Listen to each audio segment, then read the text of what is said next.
তুল পাহাড়ে মুসা নবী আল্লাহকে দেখেছে, আবার দেখে নাই। আয়াত কয়টা? দুইটা। দেখেছে, দেখে নাই। আল্লাহ কি এক মুখে দুই কথা বলে নাকি? আপনার এই কথা আমি আর একটু ক্লিয়ার করে দিই, একটা ওই সময় সম্ভবত বুঝতে পারেন নাই। ওই ঘটনাটা আমার গুরুজি বলেন, মুসা নবী তার পরিবার নিয়ে রওনা দিয়েছেন, পথের মধ্যে অন্ধকার হয়ে গেল, তিনি রাস্তা দেখতে পাইলেন না। হঠাৎ করে দেখতেছে পাহাড়ের মধ্যে আগুন জ্বলতেছে। মুসা নবী তার পরিবার বর্গকে বলল, তোমরা এখানে দাঁড়াও, আমি ওইখানে আগুন দেখতে পেরেছি, যদি তোমরা এখানে দাঁড়াও, আগুনের কাছাকাছি যাই, আগুন নিয়ে আসতে পারবো, হয়তো আগুনের কাছে গেলে পথের সন্ধান পাবো। সূরা আরাফের সূরা তাহার 10-11 নম্বর আয়াত। 12 নম্বর আয়াত আল্লাহ পাক বলেন, মুসা নবী যখন পাহাড়ের কাছে গেল আগুন আনার জন্য, 12 নম্বর আয়াতে আল্লাহ বলেন, হে মুসা, জুতা খুলে আসো, আমি তোমার প্রতিপালক। তাই আল্লাহ আমার গুরু যেখানে বলেছিল, সেদিন তুল পাহাড়ের মধ্যে মুসা নবী আল্লাহ যখন পরিচয় দিয়া মুসা নবীর সামনে উদয় হয়েছিল, সেদিন মুসা নবী কোন সুরতে আল্লাহ দর্শন করেছিল। বর্তমান প্রেক্ষাপটের আলেম ওলামা যেইভাবে বর্ণনা দিচ্ছে, এই বর্ণনাতে মুসা নবীর উপরে তুহমত উঠে যাচ্ছে, মুসা নবীর মিথ্যা কথা উঠানো হচ্ছে। তুল পাহাড়ে যখন আল্লাহ উদয় হইলেন, যদি আল্লাহ পর্দার আড়াল থেকে মুসা নবীকে বলে, হে মুসা, তুমি জুতা খুলে আসো, আমি তোমার প্রতিপালক, পরের দিন কিন্তু ইবলিস পর্দার আড়াল থেকে মুসা নবীকে বলবে, হে মুসা, তুমি পাঞ্জাবি খুলে নাও। তাহলে তো মুসা নবী আগের কথাটা শুনতে হয়, পরের কথাটা শুনতে হয়, যেহেতু নিরাকার দিকে কথা বলছে। তাহলে আল্লাহ কি জানা না ইবলিস নিরাকার দিকে কথা বলতে পারে? এই ছদ্মবেশ ধরে কি আল্লাহ তুল পাহাড়ে আসবে? যেই পথে ইবলিস মানুষকে ধোঁকা দিবে, এই পথে আল্লাহ বান্দারে কোনো হেদায়েত দিতে পারে? তাহলে সেদিন পর্দার আড়াল ছিল না, নিরাকারের ছদ্মবেশ ছিল না, সেদিন পশু পাখির আড়াল ছিল না, ইবলিস পশু পাখির সুরত ধরতে পারে। সেদিন কোন সুরতে মুসা নবীর সাথে আল্লাহ দর্শন হয়েছিল।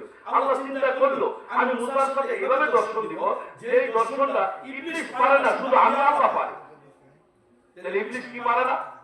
সূরা আনামের 112 নম্বর আয়াত খুলে দেখেন, প্রত্যেক নবীগণের প্রকাশ্য শত্রু ইবলিস।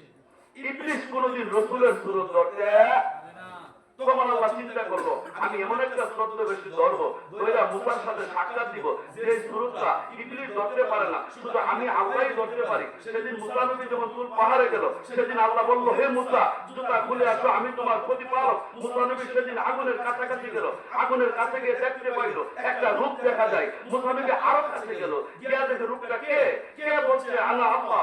ওই আগুনের কাছ থেকে আওয়াজ আসলো, আমি আল্লাহ। মুসা নবী কাছে গেল, গিয়া দেখে দুইটা মুসা দেখা যায়, মুসা নবীর মতো আরেকটা মুসা নবী দেখা যায়।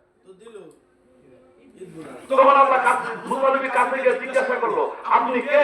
ওইখান থেকে উত্তর আসলো, আল্লাহ আল্লাহ। আপনি যদি আল্লাহ হন, আমি কে? ওইখান থেকে উত্তর আসলো, তুমি মুসা। মুসা নবী বলল, আপনি আমার রূপটা ধরলেন কেন? হে মুসা, আমি তোমার রূপ ধরি নাই।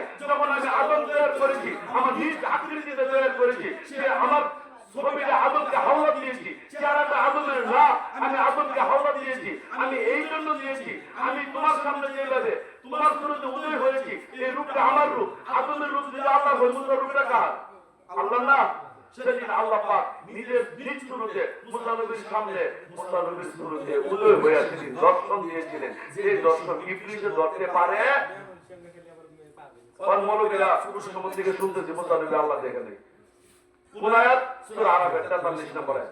মুসা নবী যখন আল্লাহর দর্শন হইল, তখন মুসা নবী কইল, আল্লাহ আমি তোমাকে দেখতে চাই। আল্লাহ বললেন, একটু আগে না তোমার সাথে দেখা দিয়েছি, এটা আমার নিজ আকৃতিতে নিজ শুরুতে দেখেছি, তোমার জ্যোতিষময় রূপ দেখতে চাই। আল্লাহ বললেন, জ্যোতিষময় রূপ তুমি আমার দেখতে পারবে না, লাঞ্ছনানি। মুসা নবী কইলেন, আমি দেখতে চাই। আল্লাহ বললেন, কখনো সম্ভব না, স্রষ্টার রূপ সৃষ্টি সহ্য করতে পারবে না। তখন মুসা নবীকে সান্ত্বনা দেওয়ার জন্য, মুসা নবীকে মানায় রাখতে আর পারে না, তখন বললো, হে মুসা, তুল পাহাড়ের দিকে তাকাও, যদি পাহাড়টা স্থির থাকে তাইলে তুমি আমাকে দেখতে পারবে। এটাও সত্য। তাহলে মুসা নবী আল্লাহ দেখে নাই কোন রূপে? জ্যোতিষময় রূপে আল্লাহ দেখে নাই। মুসা নবী আল্লাহ দেখেছিল নিজ শুরুতে। দুটোর আয়াতই সত্য, এর নাম হয়েছে কোরআন।